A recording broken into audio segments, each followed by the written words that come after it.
जय Hind to all of you. मैं आदित्य एक बार फिर से स्वागत करता हूं आप सभी का आपके अपने YouTube channel IQ Gurukul classes पर। तो दोस्तों चलिए, जहां हमने कल छोड़ा था वहीं से पढ़ाना शुरू करते हैं, परंतु उससे पहले एक बार मैं आपको रिकॉल देता हूं जो कल मैंने पढ़ाया था। तो देखिए, कल मैंने आपको पढ़ाया था कि कुतुबुद्दीन ऐबक ने ही 1206 में मोहम्मद गोरी की मृत्यु के बाद दिल्ली सल्तनत की स्थापना की। और दिल्ली सल्तनत का समयकाल मैंने आपको बताया कि 1206 से 1526 तक रहा। कब? 1526 में जब बाबर ने अटैक किया तब तक। ठीक है, तो 1206 ईस्वी में कुतुबुद्दीन ऐबक ने दिल्ली सल्तनत की स्थापना की। और दिल्ली सल्तनत का कितने वंश हुए दिल्ली सल्तनत में? टोटल 5 वंश हुए। मैंने 5 के नाम लिखवाए और उन्हें याद करने की ट्रिक भी आपको बताई। ठीक है ना। जो पहला वंश था वह था कौन सा? गुलाम वंश। और गुलाम वंश में जो पहला शासक हुआ वह कौन था? वह था कुतुबुद्दीन ऐबक। कुतुबुद्दीन ऐबक ने 1206 से 1210 ईस्वी तक शासन किया। और 1210 ईस्वी में देखिए, कुतुबुद्दीन ऐबक के बारे में मैंने आपको बताया कि कुतुबुद्दीन ऐबक ने गुलाम वंश की स्थापना की। उसने लाहौर को अपनी राजधानी बनाया। उसे कुरान खां वह लाख बख्श के नाम से भी जाना जाता था। उसने कुतुब मीनार की स्थापना करवाई, कुतुब मीनार के निर्माण शुरू करवाया, परंतु उसे पूरा किसने करवाया? इल्तुतमिश ने।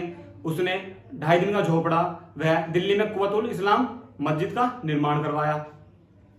चौगान खेलते समय 1210 में घोड़े से गिरकर उसकी मृत्यु हुई। उसकी मृत्यु के पश्चात उसका पुत्र आराम शाह दिल्ली का अगला शासक बना, परंतु वह एक ऐसा शासक था, वह एक अयोग्य शासक था। इसी बात का फायदा उठाकर इल्तुतमिश ने उसकी हत्या करवाकर वह खुद दिल्ली का सुल्तान बना। जो इल्तुतमिश था वह पहला सुल्तान था दिल्ली सल्तनत का जिसने खलीफा से सुल्तान की उपाधि धारण की। और जो खलीफा से उसने वैधानिकता की मान्यता प्राप्त की थी उसे क्या कहते हैं? उसे खिल्लत कहते हैं। क्या? खिल्लत। वह सर्टिफिकेट जो खलीफा द्वारा किसे? इल्तुतमिश को दिया गया है कि अब इल्तुतमिश के आने वाले वंशज भी क्या होंगे? दिल्ली के सुल्तान बन सकेंगे। उसे क्या कहते हैं? खिल्लत कहते हैं। फिर मैंने आपको बताया कि इल्तुतमिश ने मंगबंडी को शरण देने से इनकार कर दिया था, जो किससे? जो कि चंगेज खान से बचकर भारत आ रहा था। ठीक है, फिर मैंने आपको बताया कि इल्तुतमिश ने भारत में पहले मकबरे का निर्माण करवाया और इल्तुतमिश ने ही कुतुब मीनार का निर्माण पूरा करवाया। ठीक है, तो आइए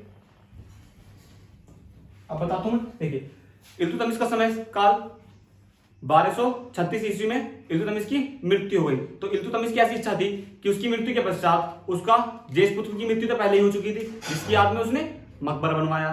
परंतु इल्तुतमिश का ऐसी इच्छा थी कि उसका जो अन्य पुत्र है वह सभी अयोग्य थे। तो इल्तुतमिश ने कहा कि मेरी मृत्यु के पश्चात मेरी पुत्री रजिया ही क्या दिल्ली सल्तनत की अगली सुल्तान होगी।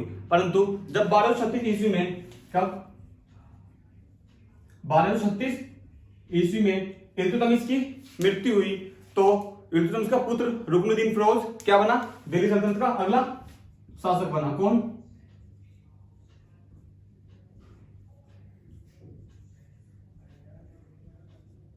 रुकनुद्दीन फिरोज दिल्ली सल्तनत का अगला सुल्तान बना। देखिए, परंतु इल्तुतमिश की क्या इच्छा थी कि उसकी बेटी रजिया सुल्तान दिल्ली सल्तनत की अगली शासिका बननी चाहिए। तो जब इल्तुतमिश की इच्छा के विरुद्ध जाकर उसका पुत्र रुकनुद्दीन फिरोज दिल्ली का सुल्तान बनता है तो रजिया सुल्तान क्या करती है? वह लाल वस्त्र धारण करती है और पहुंचती है कहां? जुम्मे के दिन मस्जिद के बाहर। देखिए, लाल वस्त्र इसलिए धारण करती है, यह प्रतीक है उस चीज का कि रजिया सुल्तान को क्या चाहिए? उसे न्याय चाहिए। और इसी के लिए वह जुम्मे के दिन मस्जिद के बाहर पहुंचती है, जहां उसे चारों ओर से भीड़ घेर लेती है। और फिर वह कहती है कि इल्तुतमिश ने कहा था कि उसकी मृत्यु के पश्चात रजिया सुल्तानी क्या होगी? दिल्ली सल्तनत की शासिका बनेगी, परंतु अब तुम्हारे ऊपर कौन? रुकनुद्दीन फिरोज शासन कर रहा है। तो इसी चीज के दबाव में आकर जो दल चालीसा के लोग थे उन्होंने रुकनुद्दीन फिरोज को हटाकर 1236 ईस्वी में किसे? 1236 ईस्वी में किसे? रजिया सुल्तान को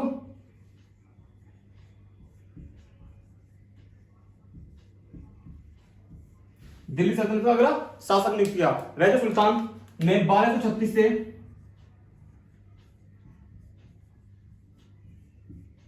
1240 तक कहां? दिल्ली सल्तनत का शासन संभाला। कब से? 1236 से 1240 तक। देखिए, रजिया सुल्तान क्या करती थी? क्योंकि वह एक महिला थी, परंतु वह फिर भी टोपी और गोला यानी कोट धारण करके दरबार में आती थी। किसकी तरह? बिल्कुल पुरुषों की तरह।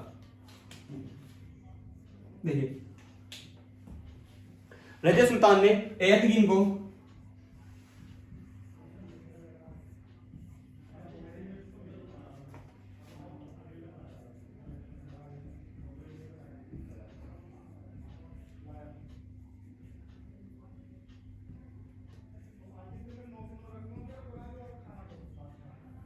बदायूं को इख्तियार बनाया किसे? एक दिन को। और इसने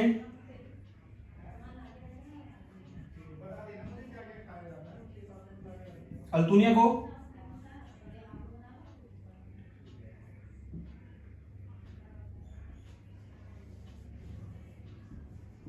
बठिंडा का इख्तियार नियुक्त किया। किसने? इसने एतकीन को बदायूं का इख्तियार और अल्तुनिया को बठिंडे का इख्तियार नियुक्त किया।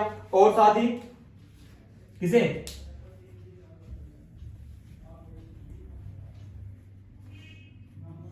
मलिक याकूत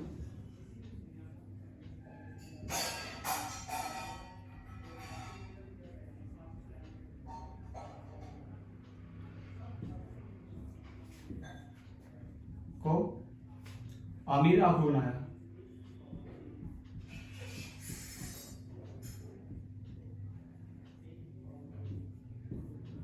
अमीर आखुर क्या होता था? यह दिल्ली सल्तनत के समय में जो अश्वशाला होती थी ना, जो जिसमें घोड़ों को रखा जाता था, उसका प्रमुख को क्या कहा जाता था? आमिर आखुर। तो किसने? रजे सुल्तान ने मलिक याकूत को आमिर आखुर बनाया, एतकीन को बदायूं का इख्तियार और अल्तुनिया को बठिंडे का इख्तियार नियुक्त किया। ठीक है ना? तो देखिए, कहा जाता है, इतिहासकारों का ऐसा मानना है कि जो रजे सुल्तान थी तो वह क्योंकि एक महिला थी और उसका शासन करना जो दल 40 लोग थे ना, उन्हें पसंद नहीं था। वे कहते थे, वे सोचते थे कि एक महिला कैसे दिल्ली सल्तनत की सुल्तान बन सकती है। तो वे क्या करते थे? वे हमेशा ही रजे सुल्तान के खिलाफ षड्यंत्र रचते रहते थे ताकि उसे गद्दी से हटाया जा सके। इसी तरह इसी षड्यंत्र को आगे रखते हुए अल्तुनिया जो बठिंडे का इख्तियार था, उसने क्या किया? उसने खुद को एक स्वतंत्र शासक घोषित कर दिया और उसने कहा कि मैं रजे सुल्तान के शासन को नहीं मानता और मैं खुद ही क्या हूं? इख्तियार हूं। कहां का? मैं क्या हूं? बठिंडा का सुल्तान हूं। ठीक है ना? तो उसी को हराने के लिए रजे सुल्तान क्या करती है? वे दिल्ली को छोड़ देती है और कहां जाती है? बठिंडा की ओर। वे दिल्ली को छोड़कर बठिंडा की ओर जाती है। किससे? अल्तुनिया से लड़ने के लिए। परंतु इतने में ही जो दल 40 के लोग थे वह क्या करते हैं? वह बहराम शाह को, जो क्या था? इल्तुतमिश का एक छोटा पुत्र था, ठीक है, वह उसे दिल्ली का सुल्तान बना देते हैं और रजे सुल्तान जो अल्तुनिया था उससे पराजित हो जाती है। और अल्तुनिया रजे सुल्तान के समक्ष विकल्प रखता है कि या तो तुम्हें मृत्यु दे दी जाएगी या तुम मुझसे विवाह कर लो। तो रजे सुल्तान क्या करती है? वह उससे विवाह कर लेते। किससे? अल्तुनिया से। रजे सुल्तान ने क्या कर लिया? रजे सुल्तान ने शादी की। किससे? अल्तुनिया से।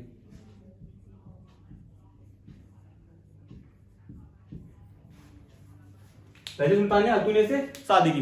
परंतु जब ये दोनों वापस दिल्ली की ओर लौट रहे थे तो कैथल नामक स्थान पर, कहां? कैथल जो कहां स्थित है? हरियाणा में।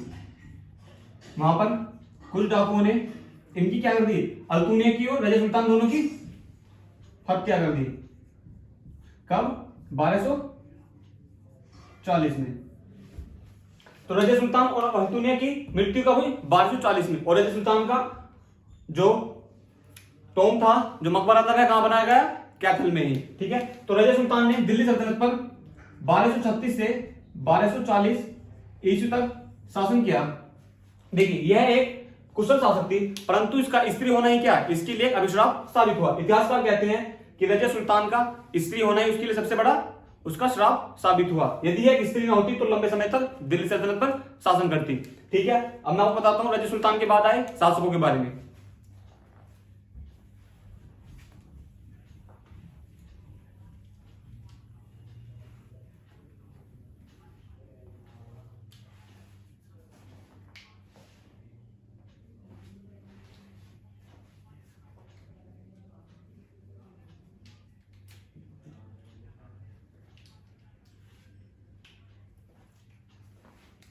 देखिए, रजे सुल्तान के बाद 1240 ईस्वी में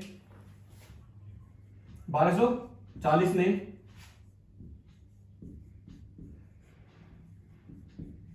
बहराम शाह को दिल्ली का अगला सुल्तान बनाएगा। और बहराम शाह ने 1240 से 1242 तक दिल्ली पर शासन किया। परंतु यह कैसा था? यह पूरी तरह से दल 40 के जो लोग थे उनके नियंत्रण में था। तो यह भी अधिक समय तक शासन नहीं कर पाया और इसको हटाकर दल चालीसा के लोगों ने 1242 में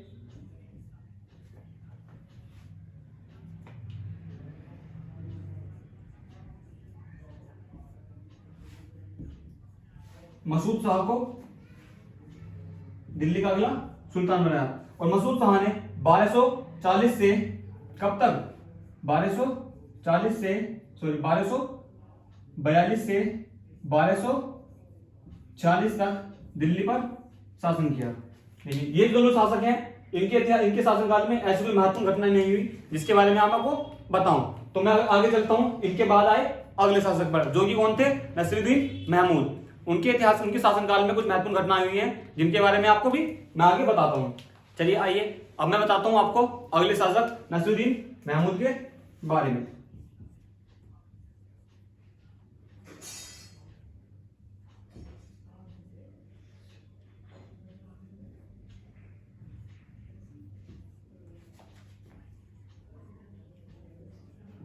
नसीरुद्दीन महमूद इसने 1246 से 1266 तक शासन किया।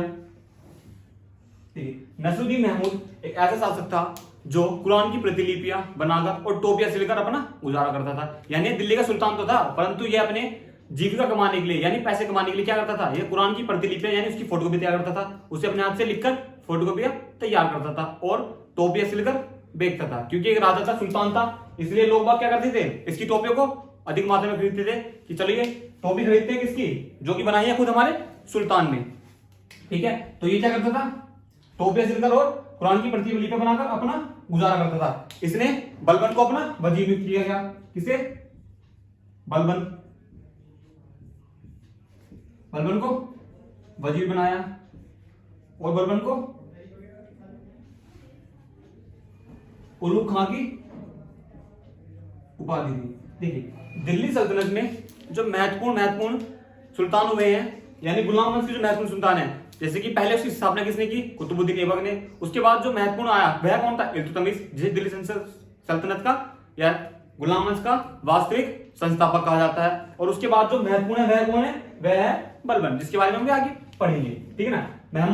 नसीरुद्दीन महमूद ने 1240 से 1266 तक शासन किया। इसने बलबन को वजीर बनाया और उसे उलुग खां की उपाधि दी। यह अपना जीवन यापन करने के लिए क्या, कुरान की प्रतिलिपियां बनाकर अपना गुजारा करता था। ठीक है, इसके बाद पढ़ते हैं किसके बारे में, बलबन के बारे में, गियासुद्दीन बलबन। इसे पढ़ेंगे डिटेल में क्योंकि हमारे एग्जाम के पर्सपेक्टिव से बहुत ज्यादा इंपोर्टेंट है।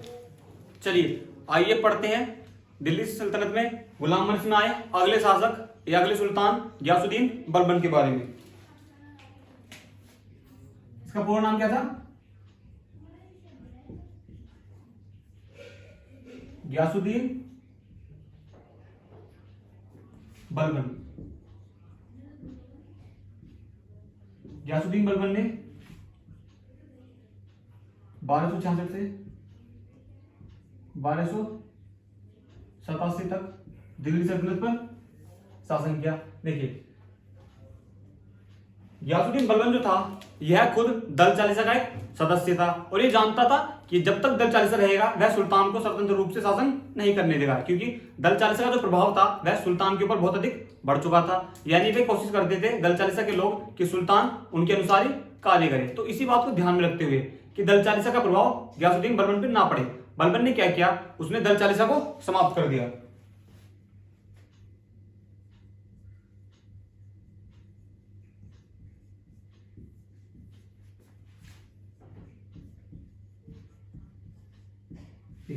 दल चालीसा की या तुर्कान चहलगानी की स्थापना किसने की, इल्तुतमिश ने, और इसका अंत किसने किया, गियासुद्दीन बलबन ने। ठीक है, इसके बाद पढ़ते हैं महत्वपूर्ण घटनाएं, महत्वपूर्ण कार्य जो किए गए बलबन के द्वारा। देखिए बलबन ने दल चालीसा को समाप्त किया और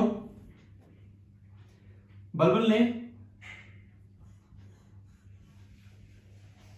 सिजदा एवं पाबोस,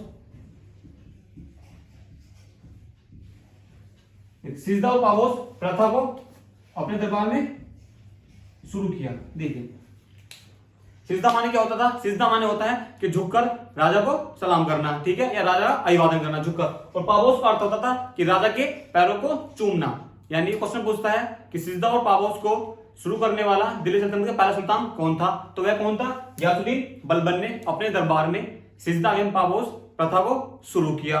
और गयासुद्दीन बलबन ने ही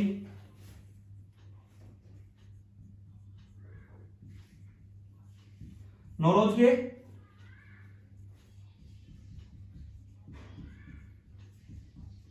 त्योहार को मनाना प्रारंभ किया।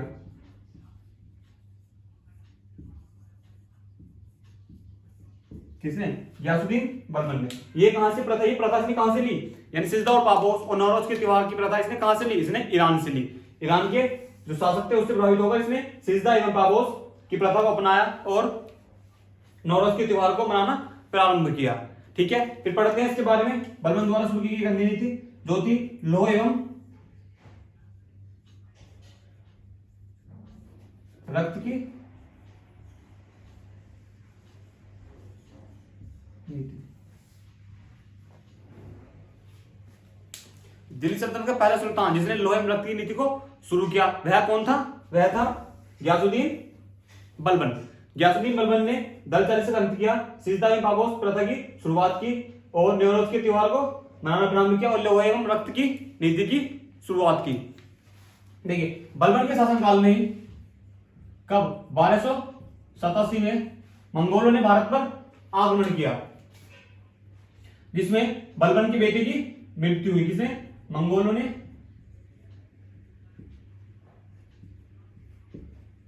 का आक्रमण। ठीक है, और इसमें क्या हुआ?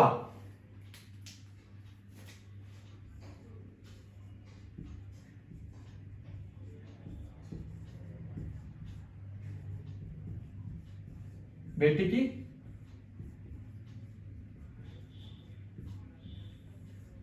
मृत्यु हुई। ठीक है ना। देखिए बलबन ने क्या किया? बलबन ने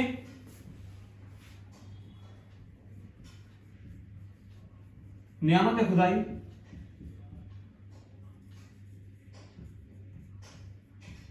व जिले लाई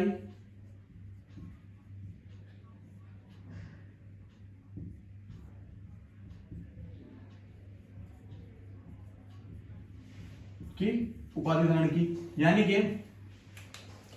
बलबन ने क्या कहा? बलबन ने कहा कि मैं धरती पर अल्लाह का दूत हूं और आप मेरा क्या करो? मेरे चरणों को छूकर पाबोस करो और सिजदा करो। इसने खुद को नियामत खुदाई और जिले लाई की उपाधि से सुशोभित किया। किसने? गयासुद्दीन बलबन ने। यानी बलबन ने कौन कौन सी उपाधि धारण की?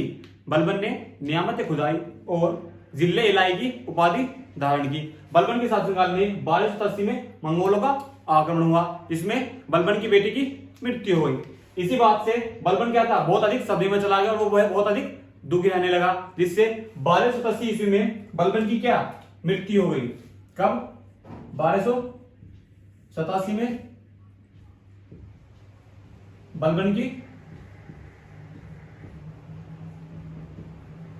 मृत्यु हुई। मैंने क्या बताया कि बलबन 1266 में दिल्ली सल्तनत का सुल्तान बना। ठीक है, किसके स्थान पर? नसरुद्दीन महमूद के स्थान पर। देखिए, और 1280 में जब मंगोलों द्वारा आक्रमण हुआ तो उसमें बलबन की बेटे की मृत्यु हो गई। इसी बात से बलबन क्या बहुत ज्यादा दुखी रहने लगा था और उसी के चलते 1280 में बलबन की मृत्यु हो गई। ठीक है, बलबन जो था वह गुलाम वंश का अंतिम योग्य शासक था। उसके बाद जो गुलाम वंश में शासक आए वे सभी शासक कैसे थे? अयोग्य थे और वह गुलाम वंश को चलाने में पूरी तरह नाकाम रहे जिससे शीघ्र ही गुलाम वंश का पतन हो गया। आइए पढ़ते हैं गुलाम वंश के अगले शासकों के बारे में। चलिए आइए पढ़ते हैं बलबन के बाद आए दिल्ली सल्तनत और गुलाम वंश के अन्य शासकों के बारे में। देखिए बलबन की मृत्यु के पश्चात 1287 में जो अगला शासक बना उसका नाम था केकुवाद।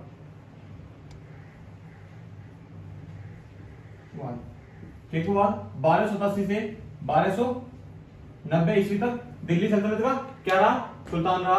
परंतु यह क्या है? यह एक अयोग्य शासक था और 1290 में क्यूमर्स द्वारा इसकी हत्या कर दी गई। किसके द्वारा? 1290 90 में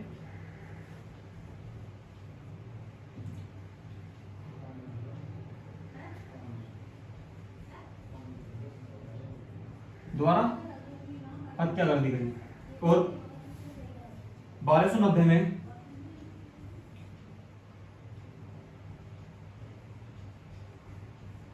दिल्ली सल्तनत का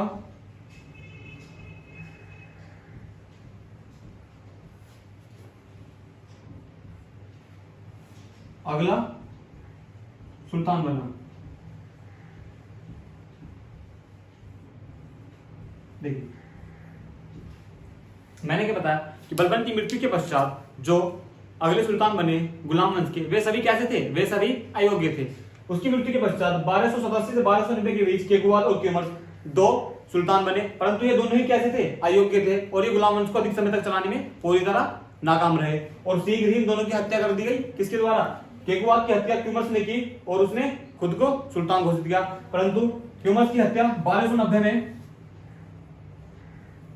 मलिक फिरोज द्वारा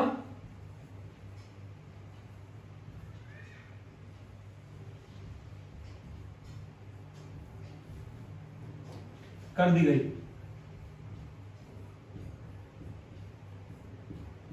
और 1290 ईस्वी में किसके द्वारा? मलिक फिरोज के द्वारा क्यूमर्स की हत्या कर दी गई।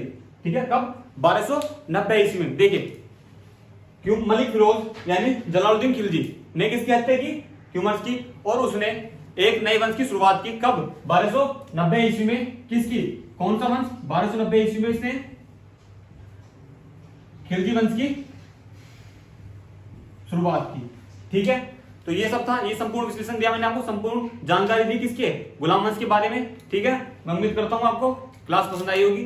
ठीक है, यदि क्लास पसंद आई है तो लाइक करें, चैनल को सब्सक्राइब करें। ठीक है, इसके बाद मैं कल आपको खिलजी वंश के बारे में पढ़ाऊंगा। तब तक मस्त रहिए, पढ़ते रहिए। जय हिंद, जय भारत।